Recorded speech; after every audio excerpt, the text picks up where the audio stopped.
I need to get a water or something because we've already been talking for over an hour and Water's good. Dry. Say something. Here's what we do. Say something funny while I'm gone so that I can have a pre-show, like a what's it called? Cold open. Give me. You guys be funny. All right. On the count of 3, be funny. 1, 2, 3.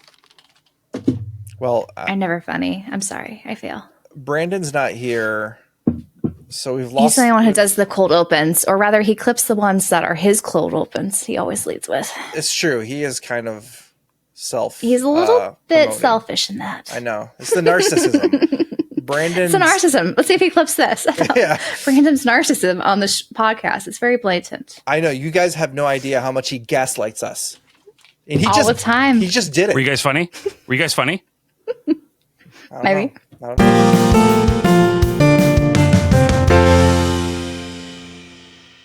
Hey, everybody. Welcome to the JRPG Pursuit, your JRPG podcast for all things JRPGs. I'm Brandon. I'm Abdallah. And I'm Emily. That's right. You did it right. And we are in a strange spot, right? As JRPG fans, the gaming landscape continues to change all around us, and there are lots of aspects, I think, of the gaming landscape that we don't like. I think generally the three of us agree on a lot of those things, and maybe you do too. And one of the things that we want to talk about today, in particular, is the concept of gaming subscription services, right? Your Xbox Game Passes, your PlayStation Now, is that what they call their thing? It's just the PlayStation. PlayStation Plus I Now. think just PlayStation stuff. PlayStation stuff. Now. I think GeForce Now is a thing. GeForce Now. Yes. That's yes, but yeah. NSO, Nintendo Switch Online. You have you pay X company Y dollars for Z games, and that's how they want to deliver games to us because it saves them so much money. It gives them an enormous amount of control, and it basically keeps us on the hook, continuing to pour money into their company, regardless of whether or not they're putting out a good game. I agree. So it's a guarantee for them. It's a guaranteed income. The subscription model is great for everybody but the subscriber usually. So, I don't want to say everybody because there's a lot of people upstream that suffer too, like developers. I think are going to be in for some disappointment in the near future if they aren't already on this with this model. It takes a certain person where maybe you could, use subscription models to your advantage. But I feel like there are fewer and fewer, of those people around, at least in our genre here, in our niche. Yes, for sure. So we will get into that real quick. Before we do, just want to throw out a big thank you to our members for being so amazing, supporting the show for so long now. It's just been fantastic. I'm glad you're all hanging out in the Discord, having a good time, watching the after show, the Pursuer level members. We really, really appreciate you. And we want to invite you, if you're not currently a member, consider signing up. It really helps support the show, helps us continue to make it. So thank you to all the members, and thank you in advance to all the future members. Just want to throw this out there also one more time. If you enjoy this show, if you would consider jumping over to Apple Podcasts or Spotify and leaving a review of the show to help us kind of foster the podcast audience versus the video audience. I think the video side is going well. It's got the YouTube algorithm behind it, right? But on the podcast side, we really just have discoverability based on reviews. So if you could leave us a review, that would help so much, and we would really, really appreciate it. Yep. So with that, why don't we dive in? Let's get into it. Deep in. Deep. And ask the age-old question. You're a JRPG fan. Do subscription models matter? Should you consider one? Do they make sense? Let's tie it into work?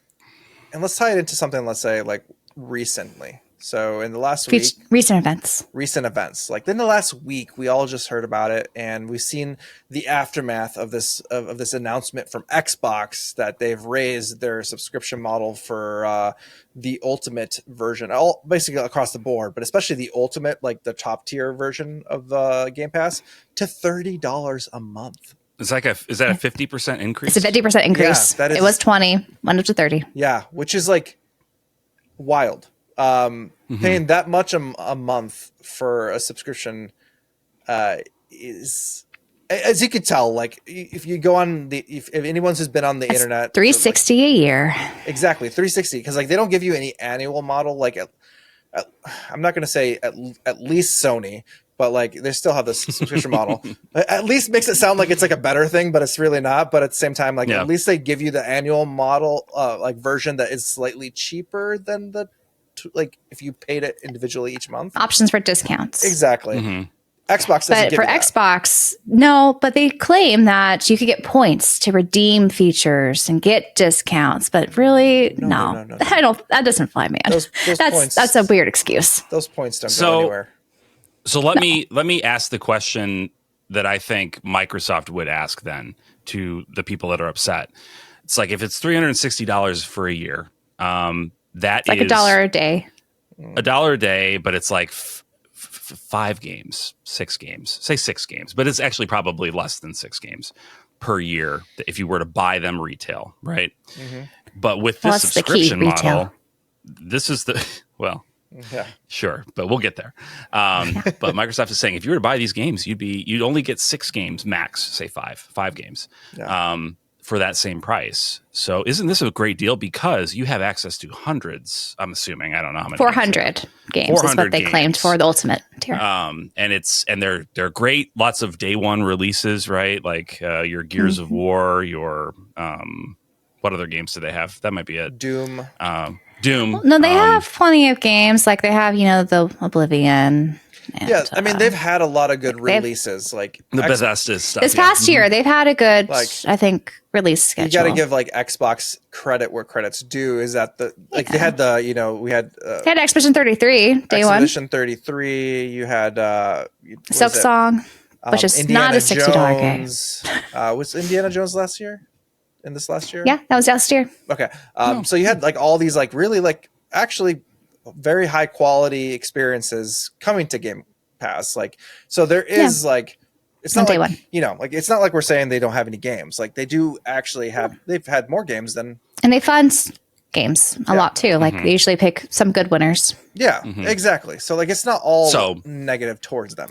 Right. But 400 out of the 400, that's maybe like 20 games. Exactly. We're thinking are solid games. We don't know what the other 380 games they are included in that 400 number, And it's also like your general taste as well for games. Like, so like they had like, let's say on the high end, 15 to 20 game releases throughout the year that like, you count as like high quality game releases, but like maybe 2 or 3 or 4 of them you actually want to play because it's something that you're interested in, because you're not going to play like Call of Duty if you're not going to play those kind of games. Like there's a bunch of games out there that are just coming out that you're probably just not interested in.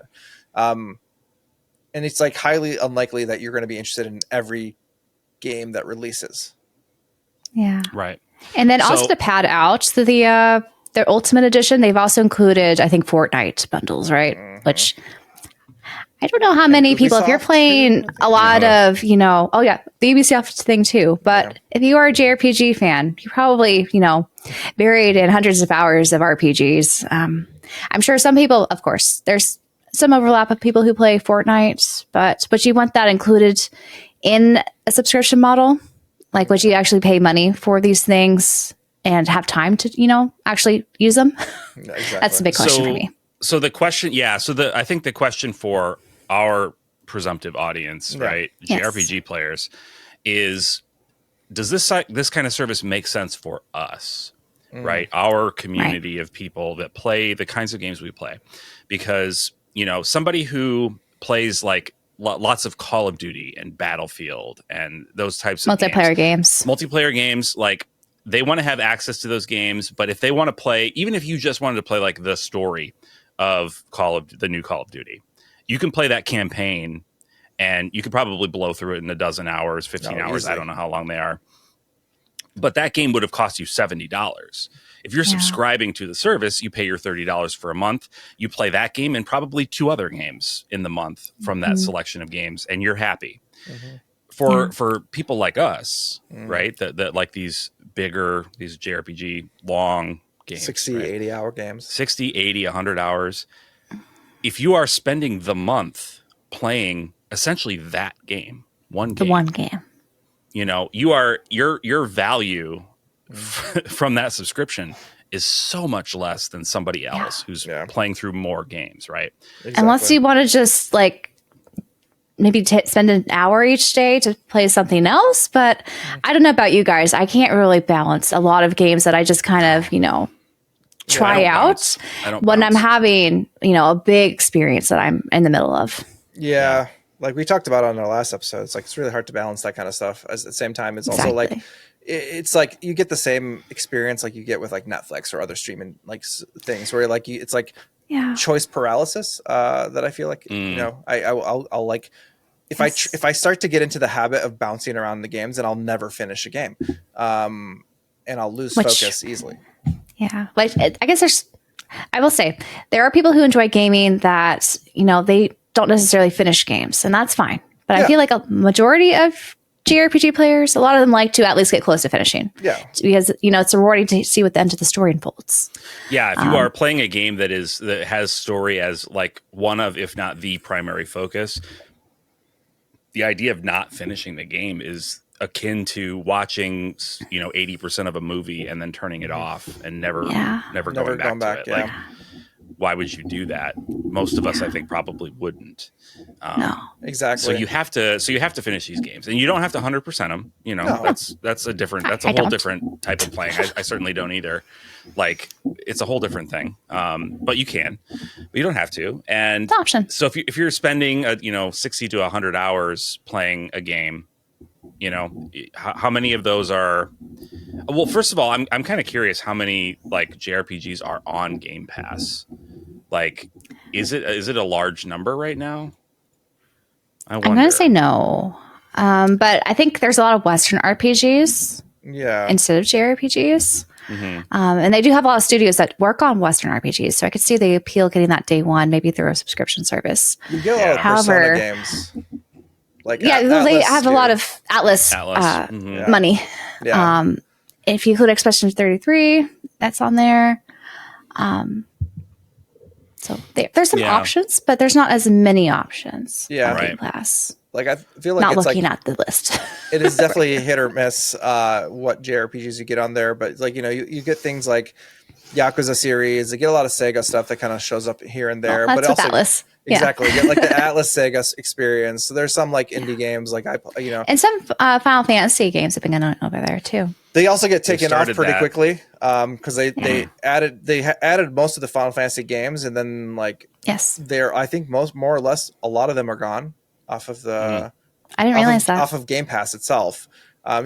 So you can still buy them, but like you can still play them on an Xbox. Yeah, you can still play them on an Xbox, but they're just not going to be on Game Pass anymore. And that's also like part of the issue with subscription services in general across the board with like games, movies, whatever you want to talk about. It's like the idea you're in the middle of like, the game. Yeah, like I remember I take it off. So like, here's like my own personal experience. I when I played Chained Echoes, I started it on the Xbox.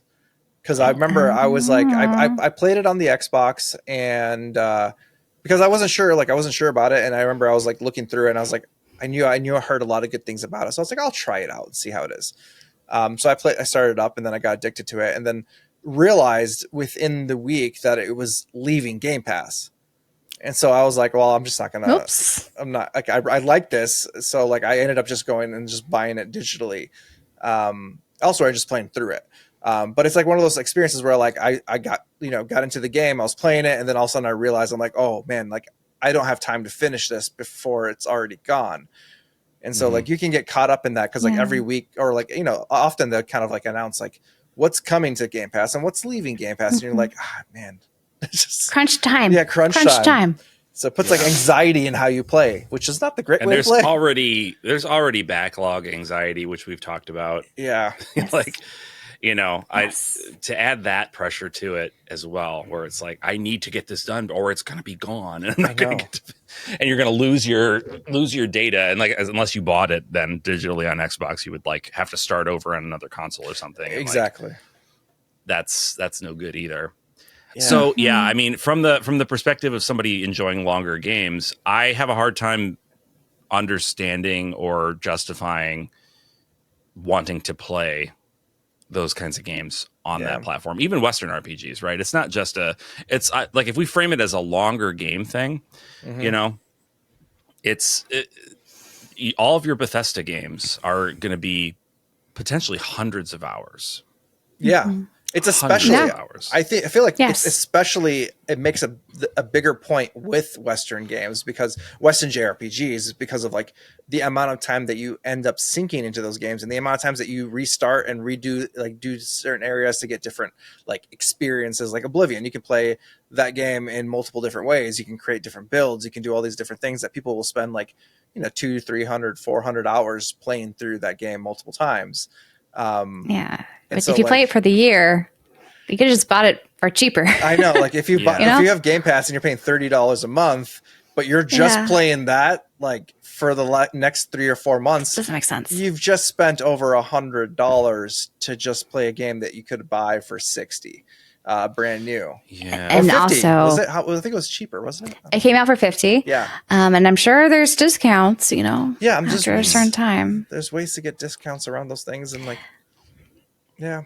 Like, I think it might make sense to have a catalog or a nice library of games to test out and try. If you want to try something that's not an RPG, like say you wanted a palate cleanser, or, you just finished your own copy of an RPG and you just wanted to dabble with some other games. I think a subscription service may make sense, but $30 is a bit much. I think they're kind of towing the line. I think that's the big issue a lot of people are having right now. Backlash. Like they want it to be an ideal platform. It seems like an ideal platform for snackers, right? People that are not looking for a big meal in a single game that they're going to spend hundreds of hours in. They want to spend 10 hours here, 5 hours here, 8 hours here, and be able to play a lot of games, right? That's the benefit. You're only paying $30 and look at all these games I played in this month. Then you're doing it right. Like, that's smart. There are lower tiers too. Like there are ones that are not $30, but you don't get as many benefits, and you won't get those day one games. Yeah. Which is, they stripped that away from you basically. It used to be $20. Now you no longer get that if you want to keep with, that price range. Exactly. And so like back, like, so I had, I had Game Pass for a while. And I canceled it just because I wasn't. Did you have the weird loading screen where everyone else was canceling it and she couldn't get through? Oh, I canceled it previous to that. Before? Okay, never mind. Because I haven't touched my Xbox in so long that I was like, I'm not gonna. Yeah. I'll if I need to, I'll buy it if I decide to jump back into an Xbox game. But I've not had no reason to. Most of the Xbox games I've been playing, if I do play Xbox, it'll probably be like an Xbox 360 backwards compatible to play like Eternal Sun or something like that. Oh, actually, no, that's actually not even backwards compatible. Never mind. Can't even play that. Lost Odyssey. You're not going to Costco to get one of those Series X for like 200 something bucks that Costco's trying to liquidate. Oh my god! Right after, which is funny. Right after they raised it to like $700-800. But Xbox is out of whack, man. But like at the back in when it was like at the $15 range, like I could justify that. It's like, it's fine. Like you can, even if you don't play constantly on Xbox, or if you would just play it like as like palette cleanser. There are deals moments. Too, right? Yeah, you get for like $1 some months. Yeah, like there's a lot of people who would just do that. You get it for $1 and then you play for the month and then cancel it.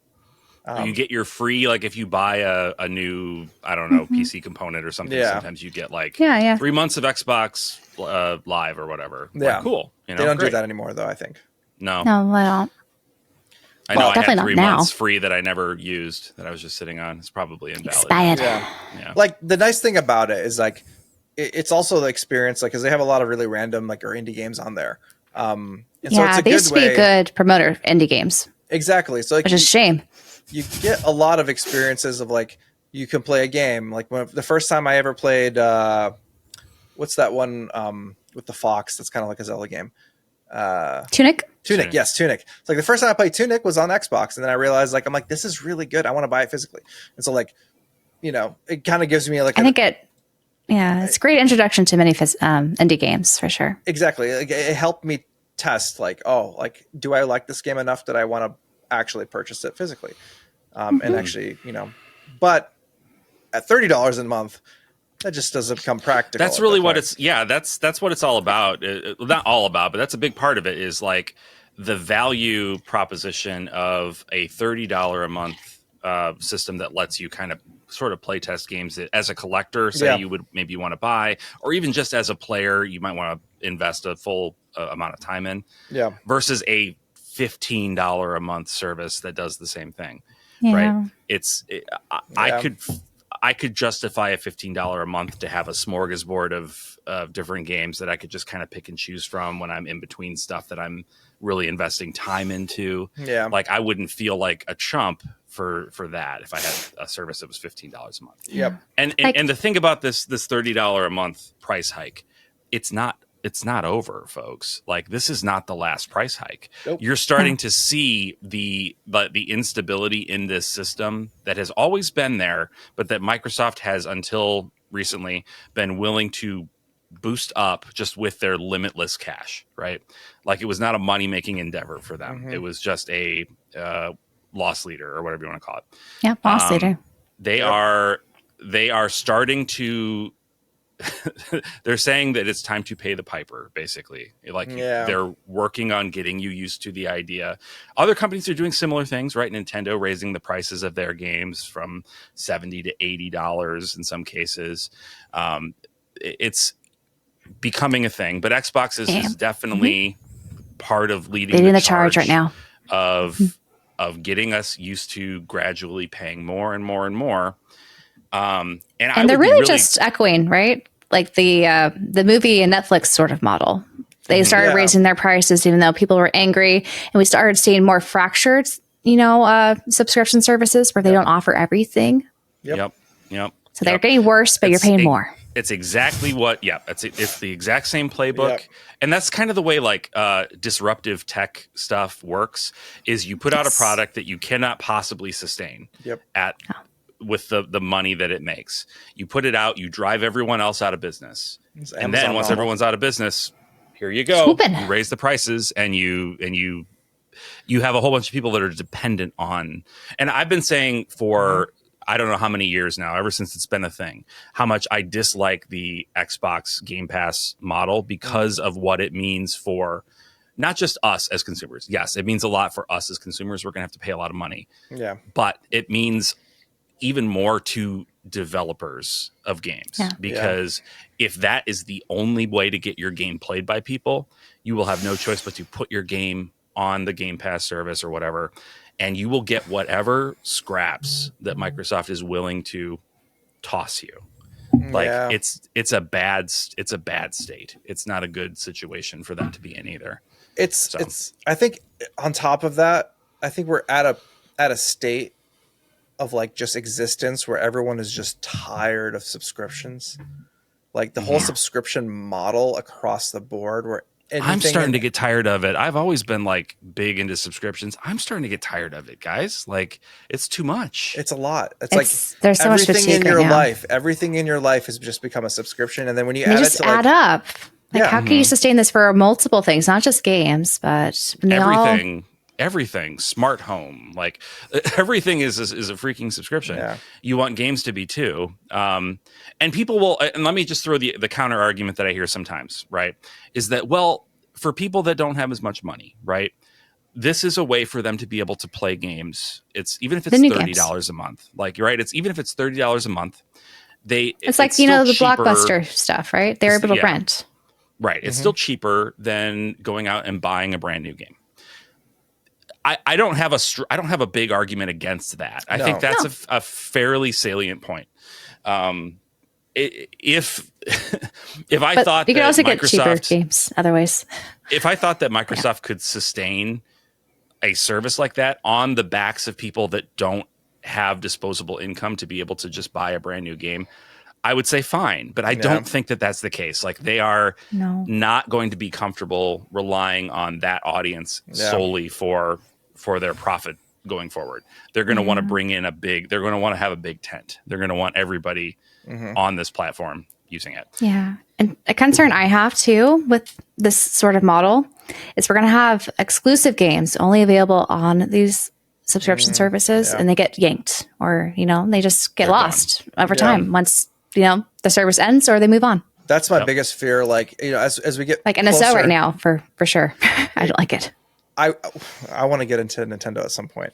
Yeah, we'll get into Nintendo, guys. We're not just going to pick on Xbox. No, it's not just Xbox night. We'll get into all the big three. But like, in terms of like, it's this whole idea of like, as we're trending towards a more digital future, and then having these experiences fall in line with these like subscription models, and then being tied to these subscription models, and then not being able to buy them digitally, at least, separately. Exactly. There's so many cases, and we'll get into that later, but like that there are games coming out that are on these models that just aren't attainable.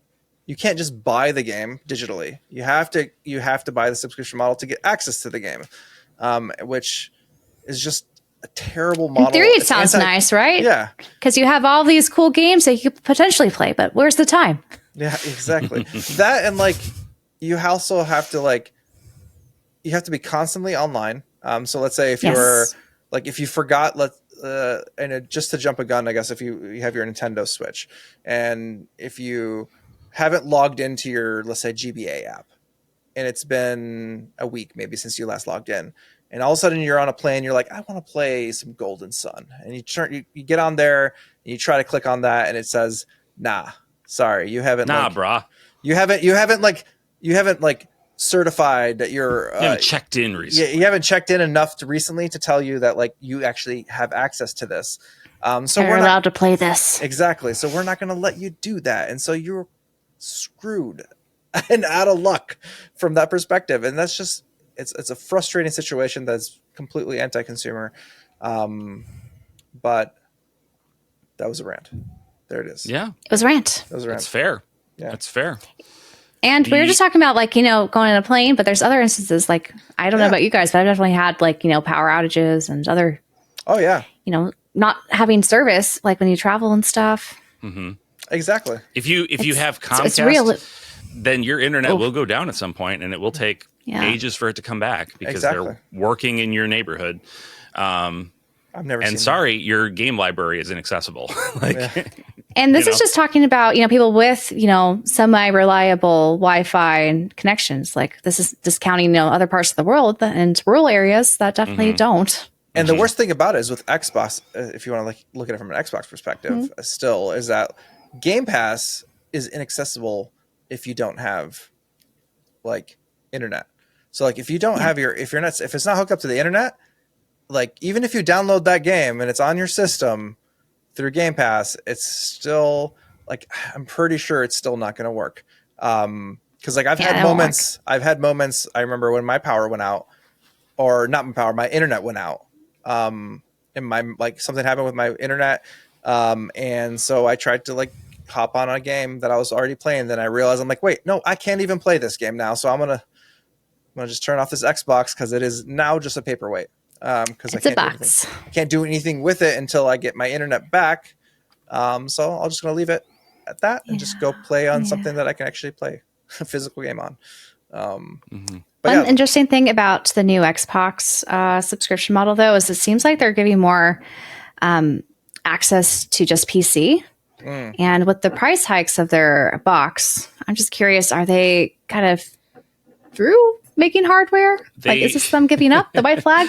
I'm confused. They are signaling so strongly. And then the $1,000 handheld that they didn't make, they just stuck their label on it, a rogue ally. I don't know, man. They absolutely do not want to be in the hardware business anymore. I don't think Clearly. Give the name to every company that wants to slap it on a piece of hardware. Charge them a healthy licensing fee, but put Xbox on whatever platform you want, and they will take a cut. there is no reason for them to build a machine anymore. Yeah. Why would they do that? I think they will still build machines for the near future. But I feel like that's like we're reaching a point where like we have like maybe a generation left before they like, because I feel like they're going to do one more generation. Like there's at least one more generation, but and they're just going to make PCs. Then it's just like, I wonder what the next generation is going to look like, because I think the next generation is going to be the next iteration as they reach a point of like that's going to be the transitionary generation of like whatever their like ultimate goal is going to look like as like a PC type box, maybe. Yeah, I think it's going to just be a mini PC. Yeah, like that's what I think they're trending to. But what is their goal, right? Their goal is to make money, but like let's put it in less like capitalistic terms. What is Microsoft's goal with the Xbox brand? I always thought it had to do with Game Pass, but now that they raised the price, I'm not so sure. I think it's a mixture of like, I thought they want dominance. Yeah, well, they want dominance in terms of like just creating content. Like they want to be software mostly. Yeah, like they're looking at it from a publishing perspective. They want to own a lot of different IPs and have a lot of like just brand recognition in terms of like the types of games that they make across all different systems. So like they're going to take a Microsoft spin of it. Like Microsoft wants to make money, and Microsoft makes a lot of money. And so like their idea is like, why should we limit ourselves to one entity when we can just kind of like branch all across the place, like do it all, like just become the Sega but bigger kind of perspective, like just get rid of all the designated hardware that needs to happen and just like open it up to everybody and just like make money across all the board.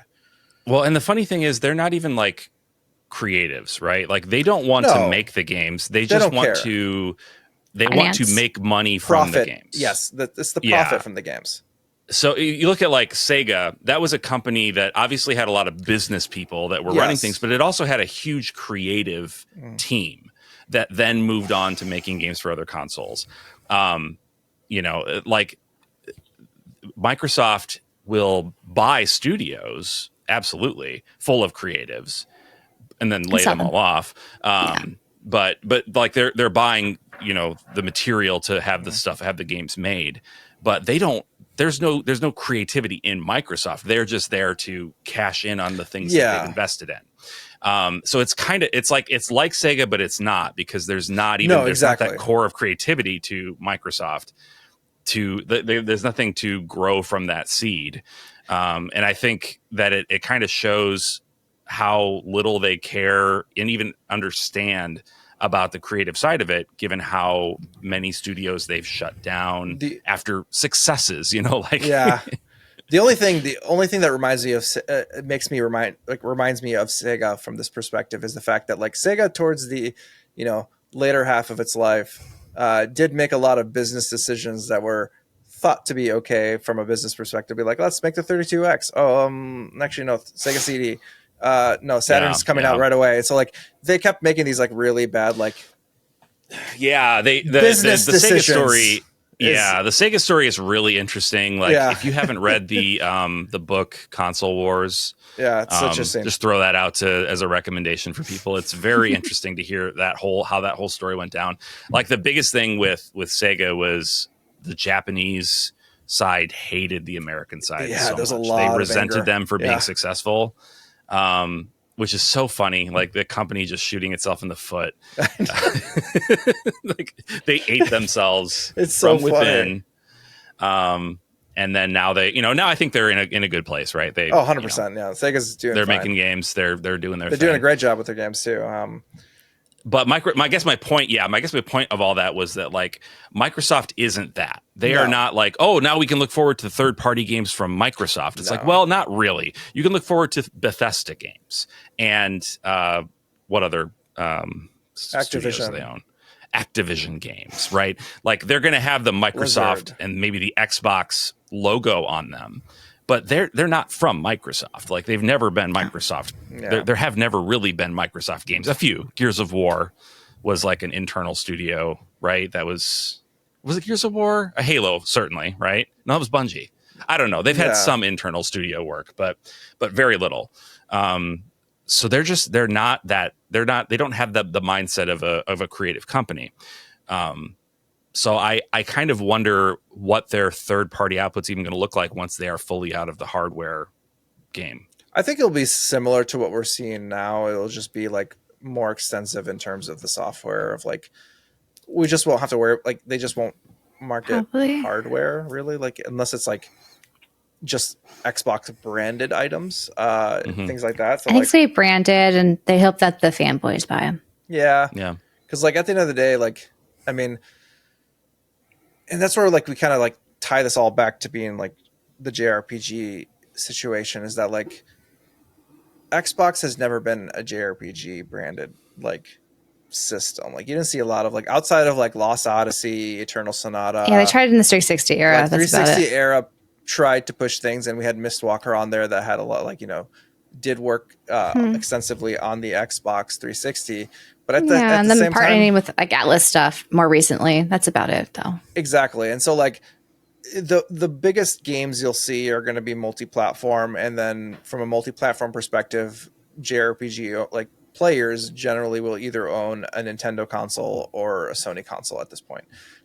So like for us, Xbox just isn't like, it just doesn't really matter, unfortunately. It doesn't it's not on our radar as much, I think. Like maybe if you like other genres, of course, and you dabbled a little bit. Yeah. Like how you were using Xbox Game Pass for a bit, Dala. Yeah. But I think that ship's kind of sailed now with the price increase. Exactly. And, you know, all of our other expenses are growing up with everything else. So it's hard to, I think, spend money on that sector. Yeah. Like previously, like, you know, I played Indiana Jones on there, and I really love that game. But like at this point, I'm just like, moving forward at $30 a month, like I'm just going to wait and just buy it, like either probably just buy it digitally at this point, because those physical versions of Xbox games are they're trash. No, they don't have anything. They don't there's no actual like game on the disc itself. No, it's just a download key. Unless you want the box. Yeah. And I don't really need a box if it doesn't have the game in there. It's just like, I'm not that kind of collector where I just need to have a physical item. Maybe like I want the physical item, but I also want the physical aspect of the game to be on that disc. You want a purpose for the item. Like I want to be able to grab that when my internet's out or anything's wrong with it, and I just want to play that game like as is. But that's like my way of collecting, and that's pretty much I think most of our way of collecting across the three of us. I think, but the three of us, yes. Yeah, like a lot of people don't care, which is fine. And for those who don't care, that's totally okay. Like everybody has their own style of collecting or just purchasing or games. Constraints, you know? Like I have these shelves. I don't want to expand these shelves. Yeah. So I had to be very deliberate what I put back there. Exactly. But like, okay, so I think we've I think we covered most of that. Xbox, I think we've kind of hit them. But something that I think goes across all subscription services, if we move towards that, what's the purpose of a subscription model? I think a lot of it has to do with having access to multiplayer. That's why people pay for this. And for JRPGs, this is not usually an issue. It's funny because I was reading online, directly after the whole Xbox announcement, you know, I was looking at some of the comments sections, which you should never do. Don't do that, guys. Don't look at comment sections. Don't look at any forums these days, man. I don't even look at the Steam pages. It's trash. It's like 99% trash. But you know, there's a lot of comments in there that of people who are just like, everyone was saying basically going just cancel it. Cancel your subscription right now. You have to do this. You got to show. But then there's the other side of the spectrum that are just like, yes, I want to cancel it, but I also I play this multiplayer game with my friends once a week, and I can't play that unless I have a form of Game Pass, whether it's the lowest tier or whatever it is. I have to subscribe to this no matter what. And so it really kind of sucks that multiplayer is something that you have to pay for. If you're not on PC, if you're not on PC, it's a caveat now. Yeah. And so crossplay is hard too if you have to be on that specific console in order to play with your friends. Exactly. I love that like more games nowadays are starting to do cross-play across different systems. But at the same time, it's still not something that is like 100% prevalent across all games. Everything. It's like but still like having to pay. If you pick on Nintendo too, they do cloud saves now in their subscription model. Yeah. Which, what the heck, guys? Yeah. What the heck? Cloud saves. That's like the most nitpicky, like nickel and dime, like nickel and dime you situation. To fair, like Nintendo, their subscription service, NSO, is not the most expensive, but they still adds up every year annually. That's something I would rather just put towards a new game, you know? It adds up, and it's also not that great. Like, you know, I don't want to be too mean, but it's like, here's a few dozen classic games. Like, but we kind of trickle feed, not even that often. Here's two a couple new games every quarter that you weren't interested ever of, but here they are. Here's 2 games because we still have easy access to the rights, and we don't have to pay anybody else. Exactly, and we give you just bare minimum ports of them. I know some of these ports are like because like Nintendo, like I think like also Sony has this same issue is that the emulator they use for their classic games are not great. Could be better. Could be better. Could be better is like a nice way to put it. I think sometimes, especially they're awful. Yeah, some of them are so really bad. Some of them are bad. I have the N64 one is pretty bad. N64, Sony, their emulators are trashy in terms of like how they do some of these like PS1 and PS2 games. I've seen some of them. They're really bad, and I cannot bring myself to play the games on PS Classics because of that. It just like irks me. So there's a lot about it I don't like, but like at least like the one thing I got to give Sony props for is that their PS Classic collection that you can get with their highest tier subscription model also you can also go out and just buy those games digitally if you want. So like you don't have to. It's not like Nintendo where you have to pay monthly and you're stuck with the NSO and like. And if only way to access these. Exactly. It's the only way to access. You can't actually physically go on the eShop and buy, you know, Golden Sun, let's say, for instance, for the GBA. Like you can't do it. Like there's no access to those games and you can't just buy them for your own collection and just download them and have them forever. Or as long as they let you have them. So I'll have to give Sony props. At least they give you the option to and they purchase. have a good collection of RPGs on there. They do. JRPGs. Yeah, they do. They've been trickle feeding it still. It's not as often. Yeah, they are.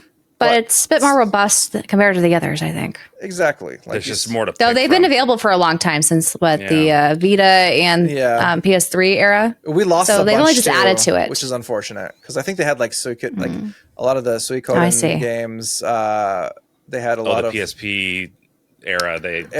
Even on the PS3, or is it the PS3 also had like a bunch of like I think Wild Arms 3 was on there. There was a bunch of like other random PS2 classics. The PS2 classics that did not get they were not transferred over to in PS4 and PS5 era, which kind of sucks.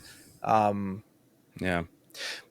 So it's interesting. Yeah, like you mentioned, Emily, that the caveat you can't play multiplayer without paying, except on PC, which I think is an important caveat because yes, that is true. But I wonder, at what point does Steam or somebody say Steam? Let's say Steam. What point does Steam say? Let's say Epic. Maybe let's say Epic. We are the richest video game company in the world because we take a percentage of every single video game sold. Yeah. Why don't we charge though a little bit of money for people to play online, and maybe they get access to a Steam library similar to Xbox Game Pass or something? What's stopping Steam from jumping into that market? PC players is stopping Steam. I think PC players are so hardcore about what they will and will not handle. They're not because I think PC they won't be pacified by change. PC players don't have that inherent I will die by Sony. I will die by this. Ride and die by these corporate entities. They'll be like, we will ride the high seas before you make us do anything. I will hate you all. There's that, purposely. And also they don't buy often directly on Steam. There's all these third party key givers and all these ways to get the game as cheap as possible. Exactly, and there's so much more competition. Steam has fueled that too with all their sales. Yeah, so I think we know. So that could be, and that does sound right. Sure. I wonder though, like as we've said, I think we've said in this episode, like the PC market is growing, meaning people who probably previously were playing console games are starting to play games on PC. So those of us who are kind of migrating that direction, and I include myself in that group. I never played PC games before like this year. And now like I play most of my games on my PC. Not even as a kid? I mean, grew a little up, bit. I guess. I played I played I'm like Myst, you know. Okay. Okay. You know. PC was my first platform. So yeah. I mean, I played I'm the some oldest games, PC head here, I guess. But yeah, I was not a PC gamer by any stretch of the imagination until this year, right? Like I've started doing it. So as people like me are starting to migrate to PCs, we are coming with the baggage of like, this has been our experience. So if they see those increasing numbers and they say, well, we've got this whole new market that's coming in here, they are amenable to this model because it's what I could see. Yeah, they changed also like, you know, he's working at Steam, you know, management and all that. I'm sure Gabe Newell probably has strong feelings about it. And he might, maybe he's the person that's like saying, no, absolutely not. We are not going to, because the PC gamers will revolt. Like you said, he probably has his finger on the pulse of that. I not get the sense. Pushing a subscription service themselves of what games you could have in this catalog to have for a fee. Yeah. That's what I feel like. The nice thing with like Steam, like Gabe Newell, like he seems like the kind of guy he's the business head, but at the same time, he has a very deep pulse of like the people, the people he's trying to create for. And so like he knows exactly his like who he's marketing to. He knows all these things despite he knows the Steam audience. Exactly. Like comparatively to like people like, you know, you have the Sony executives, the Xbox executives, and the Nintendo executives that are so far removed from the creative or like from their consumers that like, and they're rotating in and out so quickly too. Like even if they get somebody in there who knew the industry, who knew the player base, like a Reggie Fils-Aimé or you know like people like him, they're out of there before they can do anything. Much. Yeah, like right. Really. It takes a while. But yeah, Steam is different. Steam is Gabe Newell. I think also there's more competition on PC. Like we're seeing an Epic Store. GOG is there. I don't think they have multiplayer games, but you know, there's more competition. It's not just them. They're not exclusive to the one platform. Exactly. It's true. Yeah, there's competition. I think like at this point, you know, nobody has made that first move, fired that first shot of like setting up something like other than Microsoft, right? Game Pass what's the Ubisoft thing that they have now? Oh, what's it called? Ubisoft. But that's on PC, right? I'm assuming. I don't know. Ubisoft. They have a. I know it's part of Game Pass now. It's gone, right? Oh, it's rolled into. No. That's they rolled it into Game Pass. Because didn't they have like one that was like an Origin back in the day? They may have had one before. I don't know. Yeah. I can't say. Because like on the PC, you have like EA has its own store on the PC. I remember EA Origin. Yeah. Oh, also, if you look at Amazon, you know, they have their gaming thing now. Yeah. They used to have Stadia. They closed that, but they have something else now. And they're changing the name of it. They are. Stadia was Google. Yeah. Oh, sorry. You're right. Yeah. Stadia. But Amazon has but Amazon their own too. Luna. Luna. Yeah, it's changing to Luna now because it used to be called Luna. It was called Amazon Prime, like gaming, and now they're gonna call it like they've just recently. I think the other day they just like announced. I know on Twitch they made an announcement like, oh, if you sub with Prime, it's no longer that. Yeah, but it's like now it's gonna be under the name actually. Luna brand. That email. Yeah. So I'm wondering as some of these outside players even start to get involved. If Game Pass were, and this is all kind of a bunch of ifs because if Game Pass became really successful on PC, which I don't know, it doesn't seem as likely now that people are revolting about the about the cost increase, right? Yeah. But if it did eventually catch on, at least. And eventually become big, does that sort of create a permission structure, right, for these other companies that have already been here to be like, well, if we don't do this, we're kind of idiots for not striking while the iron's hot, right? No, exactly. So I guess my ultimate question is how much longer do we have in the PC world? How much longer do we have a world without all of that? 5 years. I don't know. Like well, for GOG, at least they have DRM free stuff. I just don't know. Like, I don't play enough multiplayer games other than Fortnite, which is at the mercy of Epic. But you're kind of stuck with that. Even Alan, and then I guess even those who love Alan Wake 2 is at the mercy of buying it on Epic Store, because that's an Epic Store exclusive if you want to play on PC. That's true. Which is, and then the Hoyoverse stuff has their own little storefront and all this other Chinese companies too. That's the downside to the PC world, is all the different. It's going to be more fractured, I think. Stores. Though so far, it seems Steam still carries most everything. Steam, they do, and also on PC, despite the fracturing, like there are tools that you can get that allow you to unify combine your like, so it ultimately ends up not being a huge deal. I always would make fun of people that, like, when the Epic Game Store got announced and people were so upset. It's like, guys, you're already on the machine that runs this thing. Just go to this website instead of this website, and you can still get the game. And I understand it's more complicated than that. It's like there's some downsides of Epic. They could actually delist your game and do other weird stuff. I get that, but it always struck me as really funny that, like, the outcry was that great. It's like, you're on the same machine, right? You don't have to buy a new box like us console chubs always had to do. True. True. But anyway. Yeah, I don't know. Like, I don't know. Microsoft has, and I've felt this way for a long time, and I know it kind of upsets Xbox fans, but like, I feel like Microsoft has been one of the worst things for the gaming industry as a whole. And I think that's like, time is going to prove that true. Even more so than I feel like it already has. Time is going to prove that they were the company that came in, disrupted. Again, we're talking about the disrupting the industry, right? Like, coming in with a business model that makes no sense, that does not make any money.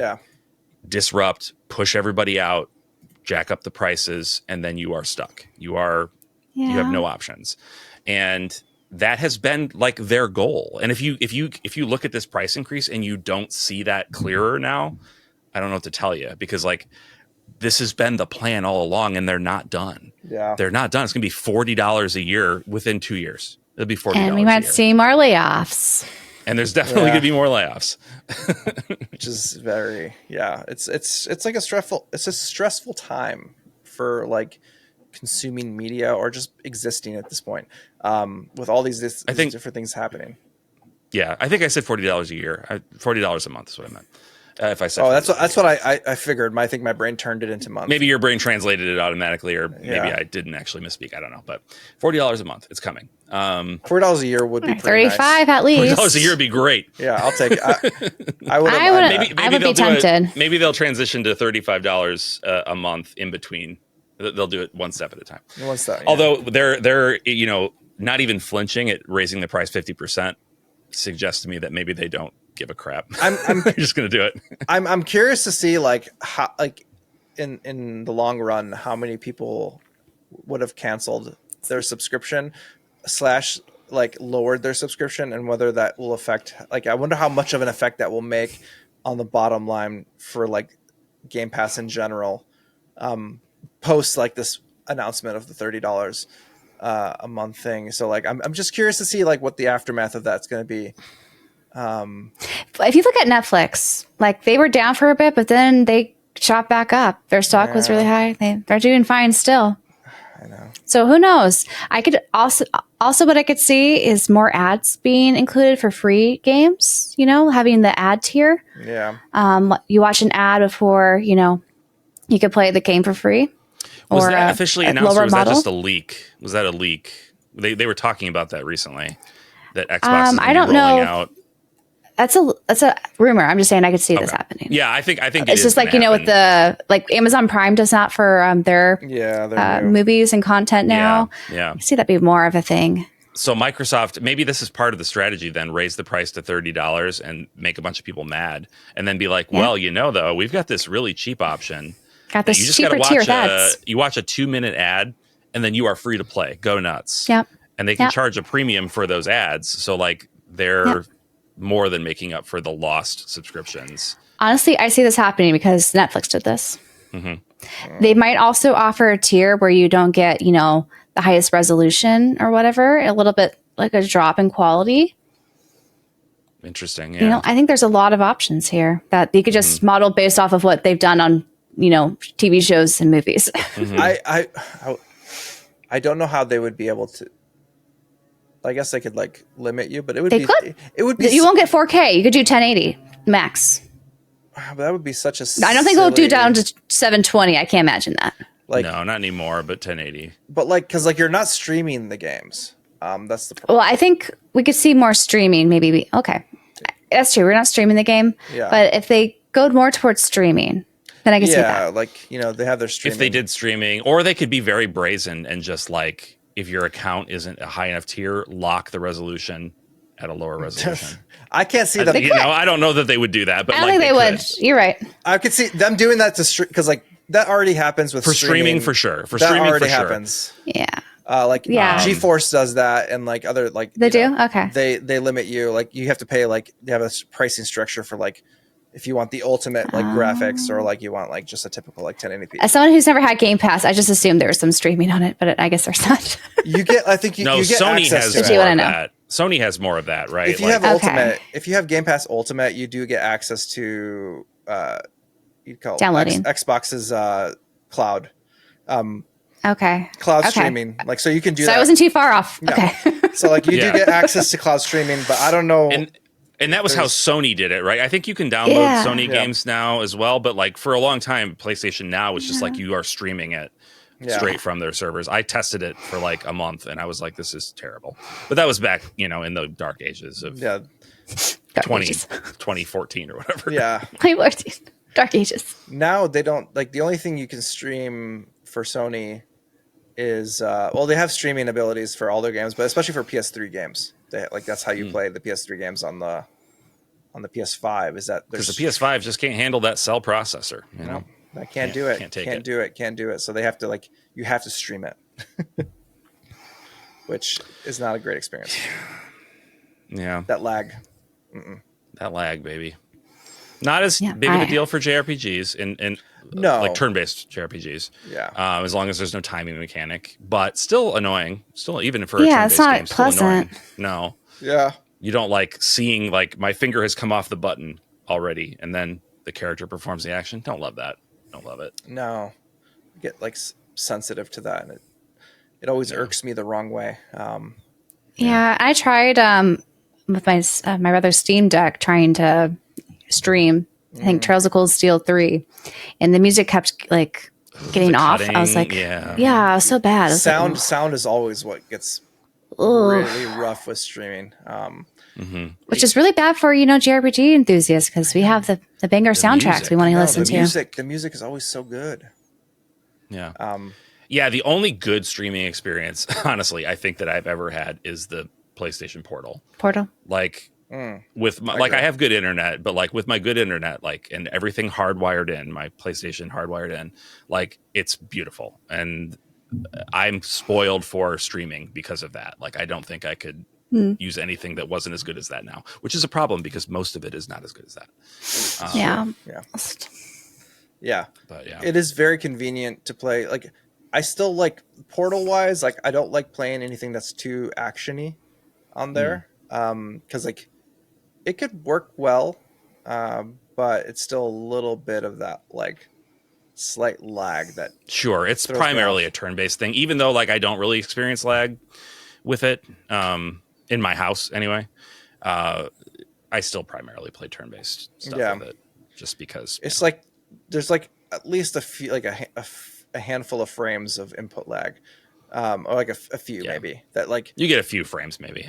It's not egregious as long as your internet's really good, but it's still, can be a little annoying. But I've played different games on there that like are action based that actually works out pretty well. Like I remember I took my Portal to my mom's house. She was about 2 hours away, and she does not have the best internet. It's fine, but it's not great. And I streamed Fantasian from my PS5 to my Portal. Yeah. And it was actually like really good. Yeah. Like really good. Like I didn't have any skipping audio or breaking, like the sound was good. The tiniest, almost barely imperceptible at all delay with, and it was turn based, so it's not as big of a deal, even if there was one. Yeah. It just took like 3 minutes to connect. That was really the thing. Like connecting to the system took super long, but after it connected, it was like rock solid. Yeah. And I was like, I don't understand how this technology works. I do not understand this. I did that with Daybreak at my parents' place. So I went over to parents and I was like, Trails through Daybreak. Yeah. And so like, and it trails through. Trails through? Trails through? Daybreak, trails through. I played Daybreak. I don't know why I said that. Just verifying. It's Trails Through Daybreak. You're talking about that Daybreak. Okay. Daybreak. Okay. That one. What other Daybreak games is are there? Another Daybreak? None. I don't know. None games. There should be. It's a good name. Should be. It's a great name. Yeah. It's I'm sure there's got to be a game out there. There has to be some indie, right? That uses Daybreak in it. But we're not talking about that game if it exists. We are talking about the of the through variety. Yeah. Through. It goes through. Yeah. Taking a trail through it. We trail through that Daybreak. But it played really well. Like, I mean, it like even the action combat was fine. It wasn't like, like a little bit of lag, but like a little bit of buttery smooth, like butter. No, it's like you could definitely feel like a little bit of that like input lag that when you hit like things, but then and like dodging wasn't always as perfect, so you had to get used to like dodging off time. Yeah, anticipate the dodge before you even think go about a little bit quicker. Yeah, you got to go think about it a little bit faster. But overall, I mean, the Portal is a good solid hardware investment for you. Yeah. It's good for like it's something I'm considering still, but I'm still in my chair PC era. Yeah, where I play my PC and my PS5 on this monitor that I'm looking at here. Yeah. Going back to subscription services, I wanted to pose a question. Sure. We talked about platforms offering subscription services, potentially PC platforms offering them. How about developer subscription models? Say Square Enix was going to offer a subscription model. Would that be something you guys be interested? Let's say it's like $5 a month. That's a great question. With all the, long RPGs that they could offer, like, do you think $5 a month may make sense? $5 a month would be a no-brainer if it was like, here's access to the Square Enix catalog. $5, yeah. I don't think it would be $5 though. I think would you dabble though? Like, it probably won't be $5. I'm just trying to think of a really cheap one. Like, if that'd still be worth it for RPGs because of the amount of time spent. Right. Yeah, I would definitely dabble. That's interesting because thinking about and maybe I'm not the best person to talk about Xbox Game Pass because, like, we've said there's so few games on there that I would want to play in any format on Xbox or that I couldn't play elsewhere.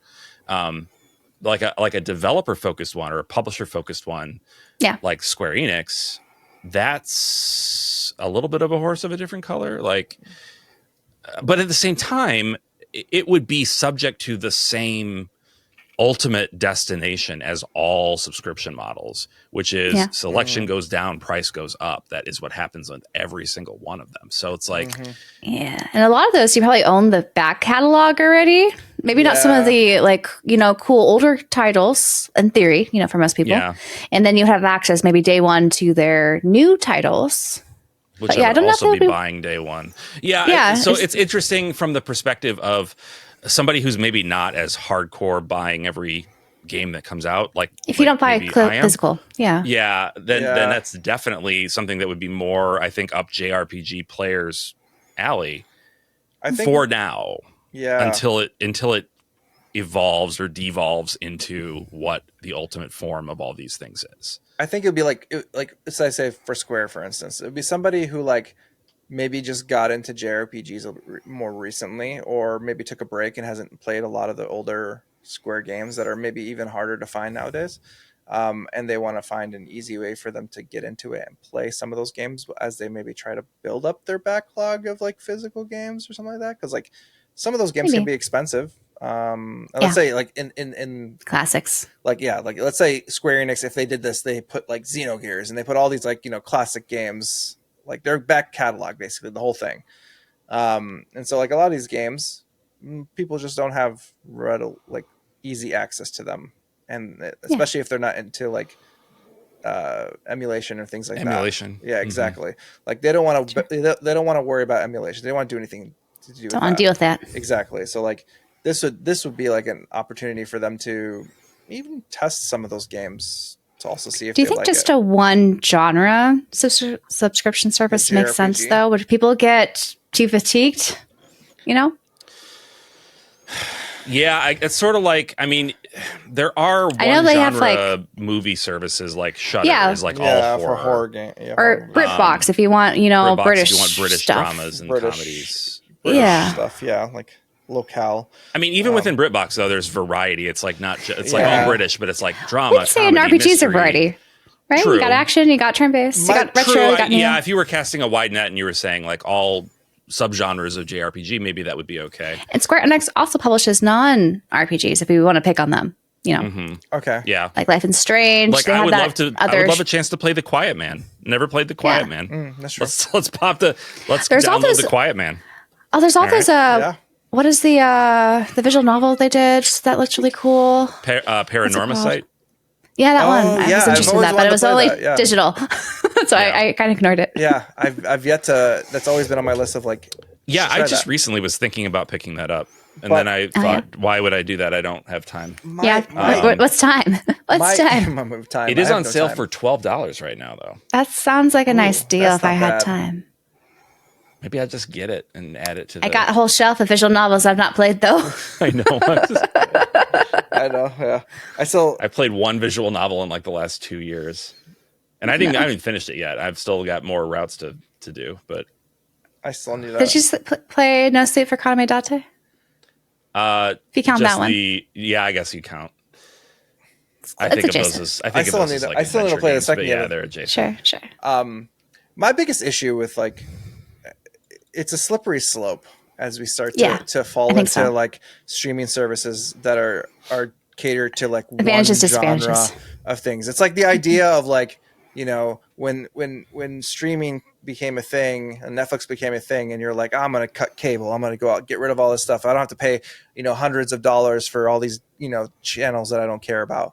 And then all of a sudden we're back at the stage of life, full circle to now we have to buy streaming services from every network, which we're basically building our own cable subscription that actually ends up probably ending up more expensive than it was back in the day when you just had regular cable. We're building our own box for them to bury us in. Like exactly. So like that's my biggest worry is like we've already got enough subscriptions. Like as we start to be like more niche subscription models that will also end up like that will cause Square Enix from not putting their games on other, like if there's other subscription models out there, they're going to be like, well, just come to ours and you can play our games there. We're not going to put it on anything else. And so like you're kind of stuck. They're also not making their audience, wider. Like they have their audience and they're kind of catered to them. They're not trying to pique other players' interest. Exactly. To try it. I just want a little amount of subscription. So like I don't want to promote anymore. I just don't think I would participate, even if they did it. I would just buy the game if it's available. Yeah. And I'll complain if it's subscription only, like exclusive. Yeah. I could see like why a lot of people might be interested in that if they wanted to try things out. But like for me, it wouldn't like I wouldn't jump into, let's say, a Square Enix because I have like most of the Square Enix games that I want to play. It just wouldn't be for me. Yeah, I just think of it like a little bit like HBO Max, right? Yeah. Versus Netflix, right? Like HBO Max's value proposition was you love all of the stuff that we put out. It's all really high quality. Here's a place where you can just watch all that. It's kind of similar to the Square Enix thing, right? Where it's like you know that you like this stuff. Here's where you can find it very easily for a low monthly price or whatever. Now, like I said, I think I would dabble, but I don't think it would be a long-term home for me. Yeah. And I don't think it is made to be. Like, it's made to make them as much money as it can as quickly as possible. You sit and forget it. Yeah, like if you neglect to unsubscribe when you're done, like which happens a lot to many people. Happens all the time. Yeah, it does. It does. So like that's what they bank on. You just forget about it. Mm-hmm. I'm sure they have a term for it. If you want to be grossed out, I wonder if this is public knowledge. Like, I'm sure companies have like different terminology for customers that forget to unsubscribe, and I'll bet it's very unflattering for people like us. Oh, I'm sure. Dummies. I'm sure they have Dummies. Yeah, I'm sure they have very choice words for people like that. Like McDonald's used to call, I don't know if they still do, but they used to call people that ate at their restaurants at least once a week heavy users. That was the term that they used for people that ate at least once. Heavy It's users. like, are you sure you want to? Okay. Is there a better choice? That's a funny way to put it. Especially for the. See why they use that, but it's funny because like that's like I would find that more towards like technology or things like that. But the heavy use of like if you're like phone or something. Yeah, like heavy users of like a certain type of product, but like for eating a food item. Yeah, that sounds like makes me uncomfortable. Yeah, it's because that term they probably thought was a little bit too fitting. Yeah, they're like, this might not be. Maybe we need to adjust this. Yeah. Anyway, yeah, subscriptions, guys. Yeah, it's a nice little I've never been a fan. All the time I've had subscriptions were like during promo periods where it was really cheap, and then I unsubscribed. It is the dream. Like, it's a dream scenario, right? If there was a perfect subscription service that had access to everything, and you paid $20 a month for access to everything. And that's all you need to pay for entertainment. That would be your entertainment budget. That would be amazing. Yeah. But what has happened over the years and what has been proven out by Netflix, Amazon, Microsoft, all these companies, is that is not likely to happen because it's not financially feasible for them to do it. And the only way it becomes financially feasible for them to do anything close to that is for it to be very unfinancially feasible for us. Yeah. So there is no meeting in the middle on this. Like, nope.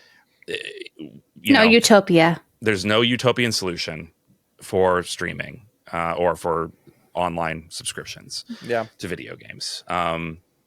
What do you think? I think are kind of aligned, but I would be really interested to hear what people that are maybe on the other side of this argument, how you feel about it, because you're not necessarily wrong, right? We're just kind of like we have our biases. Like, we buy games, obviously, right? So we don't have time to necessarily play a subscription service to the max, where maybe would see more like an advantage than a disadvantage. Yeah, somebody who's really taking good advantage of Xbox Game Pass, I would love to hear like how you do that. What are your strategies? And that would be beneficial, I think, in the comments for other people who are maybe looking to do something like that.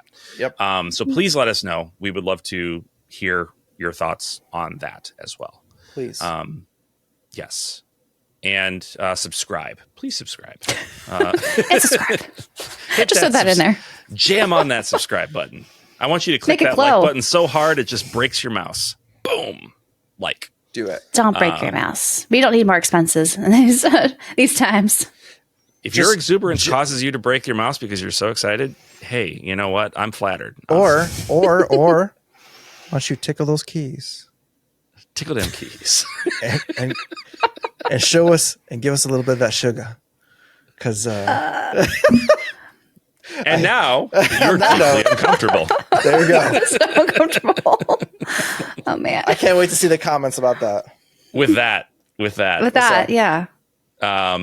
We wish you. We filmed a before show. If you guys want to check it at the tier or above. Show. Yeah, a before after show. Yeah, another one. Those are kind of fun sometimes. Turns out I kind of like them. Yeah, honestly.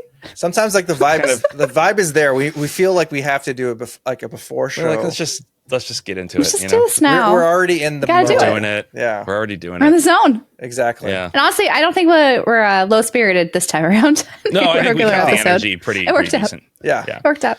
So, exactly.